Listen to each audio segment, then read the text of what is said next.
Ndi khou vha ṱanganedza masiari a ḓuvha ḽa ṋamusi kha ino pfunzo. Vhashu ndi pfunzo ya katekasima, ndi swondaha ya u thoma, mbudziso ya u thoma. Kha ri rabele. Khotsi yashu, muṋe washu, mudzimu vha ri ṱaḓulu ṱaḓulu, ri khou funa u vha hulisa na u livhuwa musi vho ri ṋea heḽi ḓuvha na zwifhiwa zwa uri ri kone u vha tshilela. Tsireledzo yavho, mbavhalelo yavho, na musi ho to rali tshiimo tshi si tshavhuḓi na luthihi, ndi tshiimo tshine ra tenda uri phanḓa havho tshi kha ndango, ri khou tenda uri vha ḓo pfha thabelo dzashu. Khotsi yashu kha vha ri hangwele na hune ra vha khakhela, vha ri farise u tshila ri tshi vha pfha, ri tshi vha takadza. Khou tenda uri vha ri pfha vha ḓo ri farisa, dzinani ḽa Kristo murena na mutshidzi washu, amen. Vhashu, mbudziso ya u thoma ya swondaha ya u thoma ya katekasima ya Heidelberg iri tshithihi fhedzi tshine tsha nga kona u ri fhumudza musi ri tshi tshila na musi ri tshi fa ndi mini? Tshine tsha nga kona u ri fhumudza, u ri ṋea dakalo, u ri ṋea mulalo musi ri tshi tshila na musi ri tshi fa ndi mini? Ndi tshithihi fhedzi khetshi. Ndi nḓivho ya u ḓivha muṋe washu Yesu Kristo. Ndi lutendo lwa u tenda Yesu Kristo sa mutshidzi washu na khosi yashu musi ri tshi tshila na musi ri tshi fa. Zwino vhashu vha zwi sedza zwavhuḓi vha ḓo zwi vhona uri mbudziso heyi ya u thoma ya katekasima ndi mudzi, ndi ṅwongo wa pfunzo ya katekasima nga u pfufhifhadza. Ndi yone pfunzo khulwane, ndi yone yo faraho katekasima, ndi zwone zwe ya ḓa mathomoni. Zwino hu na zwithu zwiraru khezwi zwine nṋe na vhone ra kona u zwi guda, zwa kona u ri farisa, zwine ra fanela u zwi fara. Tsho thoma, ri tea u kona u pfesesa uri zwavhuḓi vhuḓi phumudzo iyi, dakalo iḽi, mulalo uyu ndi mini? Ri korokorole zwo khakheaho. Tsha vhuvhili, zwi wanalafhi phumudzo, dakalo, mulalo u wanalafhi? Tsha vhuraru, ezwo ri zwi ḓivha hani nahone ri farea hani ngazwo? Zwi ri farisa hani? Zwi fara hani vhutshilo hashu?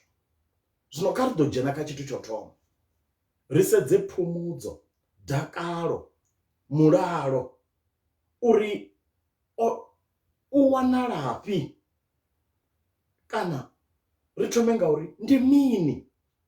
Ri ḓo kona u amba uri u wanalafhi nahone zwi ri farisa hani.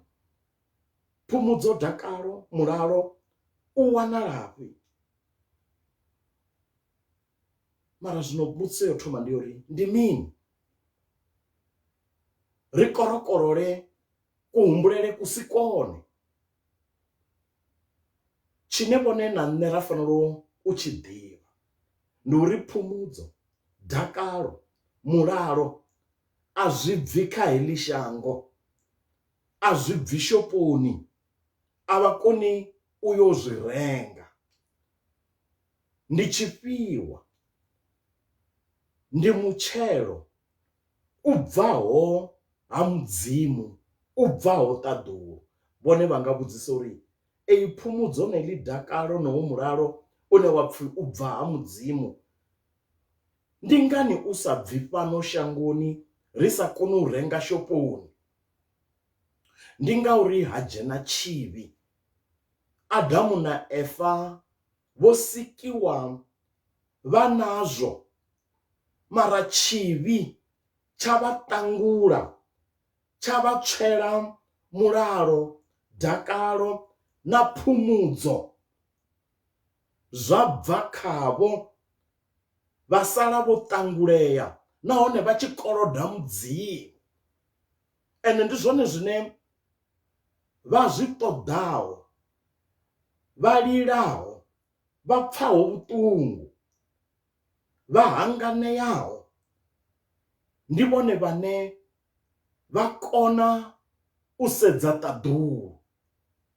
Ndi zwone zwine kha vha Korinta luṅwalo lwa vhuvhili ndima ya 7 hafhaḽa kha 8 na 9, hune 9 ya hone ya ri zwine mudzimu a zwi takalela.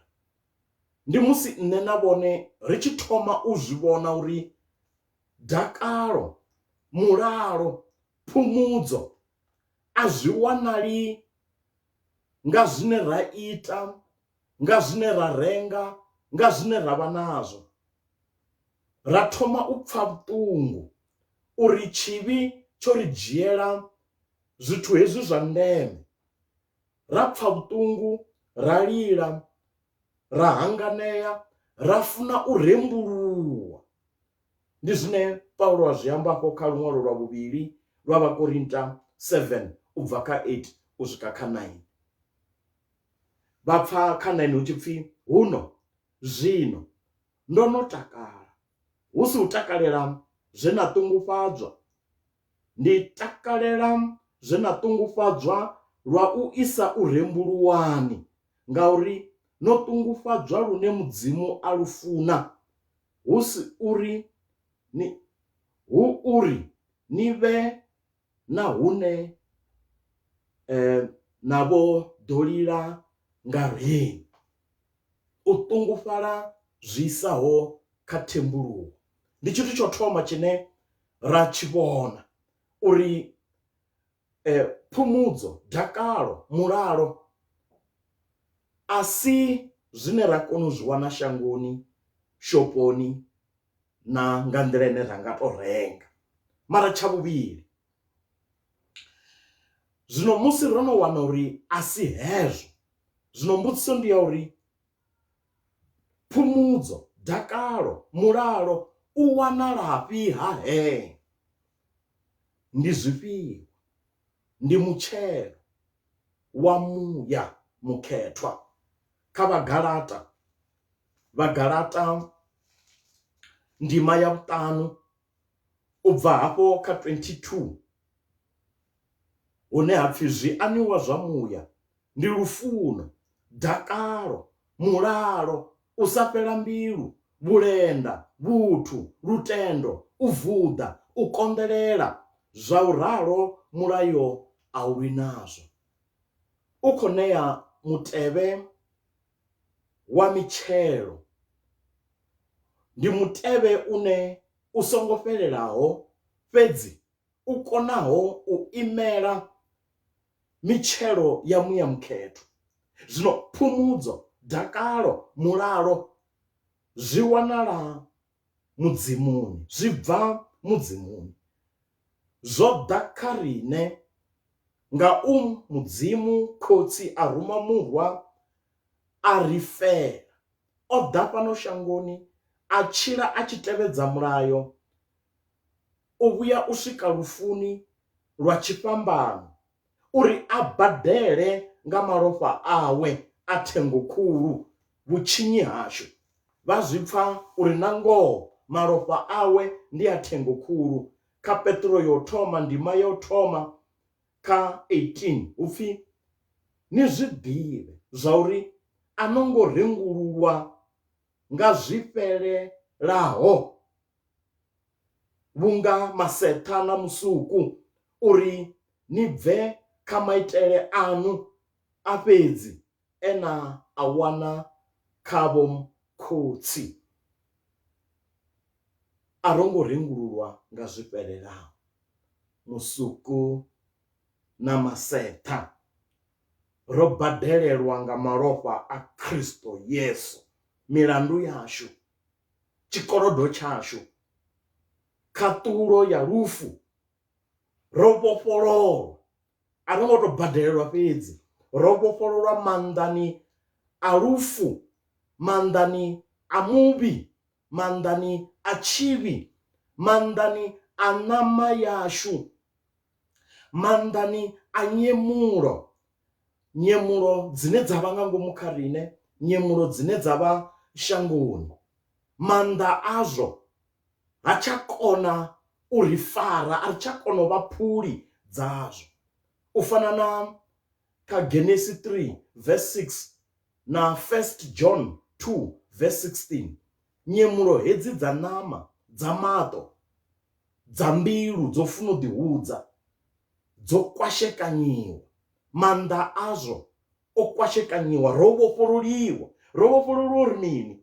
Uri ri vhe vhawe mudzimu nga maanḓa awe.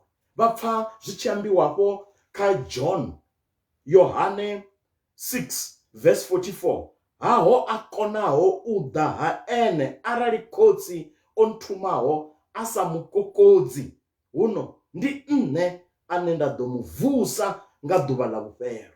Maanḓa o ri kokodza zwo badelelwa nga malofha a Kristo, ra kokodziwa nga maanḓa a khotsi, ra vha tshanḓani tsha Yesu, ri vha Yesu, ri nga khovhe i re maḓini, i re na vhutshilo, ri nga ngwena i re na maanḓa musi i maḓini, nga muya wawe ra swayiwa. Vha Efesa 1 verse 13 na 14, ri product yawe. Ri nga iṅwe nḓila ri vhawe lwa tshoṱhe, u kha riṋe ri khaye, muya wawe u kha riṋe u na riṋe. Ndi tshithu tsha vhuvhili tshine ra tshi vhona. Ende muya wawe u ḓisa hoyu mutshelo, tshifhiwa hetshi tshi a anwa tsha vha mutshelo, ra vha na phumudzo, ra vha na dakalo, ra vha na mulalo une wa ḓisiwa ngaye nga muya mukhetho. Tsho fhedzisela vhahashu, musi ri tshi tenda hezwo, musi ri khaye nga heyo nḓila, ri kona u mu tshilela lwa ndivhuwo, ri kona u thetshelesa ipfhi ḽawe, ri kona u vha na lutendo lune ra kona u fara maipfhi awe, ri kona u vha na luvhonela, ri kona u vha na kupfesesele kwavhuḓi. Zwino mbudziso ndi ya uri musi zwo ralo ha, ezwo zwithu ndi zwi ḓivha hani ende ndi dzivha hani, ndi khwaṱha hani? Nga ipfhi ḽa mudzimu. Ipfhi ḽa mudzimu hafha ḽi ambiwa sa ḽi tshilaho, ḽi shumaho, nahone kha Petro yo thoma, ndima yo thoma 25 upfhi maambiwa haya a mudzimu a dzula a hone. Ndi uri ndi mutheo, ndi thiko, ndi tshiko, ndi mudzi, ndi tshikalo, ndi phumudzo, ndi tshone tsha phanḓa vhutshiloni hashu. Musi ri tshi ḽi vhala tshifhinga tshoṱhe, musi ri tshi ḽi ṱwela, musi ri tshi edzisa nga nḓila dzoṱhe u vhala ipfhi ḽa mudzimu, ri vha ri khou ḓi nyora, ri vha ri tshi khou ḓi vusa, ri vha ri tshi khou ḓi khwaṱhisa nga heḽi ipfhi. Mbilu dzashu dzine dza vha tshisima tsha vhutshilo hashu, Mirero 4 verse 23, musi ri tshi ṱanganedza ipfhi ḽa mudzimu, ri tshi ṱanganedza Yesu Kristo vhutshiloni hashu, ri tshi mu ita mukhethwa vhutshiloni hashu, 1 Peter 3 verse 15, musi ri tshi mu ita mukhethwa nga heyo nḓila, u vha ene nḓila, mafhungo ngoho na vhutshilo. Ende ndi tshone tshine tsha ri fhumudza, tsha ri ṋea mulalo na dakalo musi ri tshi tshila na musi ri tshi fa. Ri a ḓivha uri ri khou tshilela ene, ri a ḓivha uri ri khou fela ene, ri a ḓivha uri ri dzula ri zwanḓani zwawe tshifhinga tshoṱhe.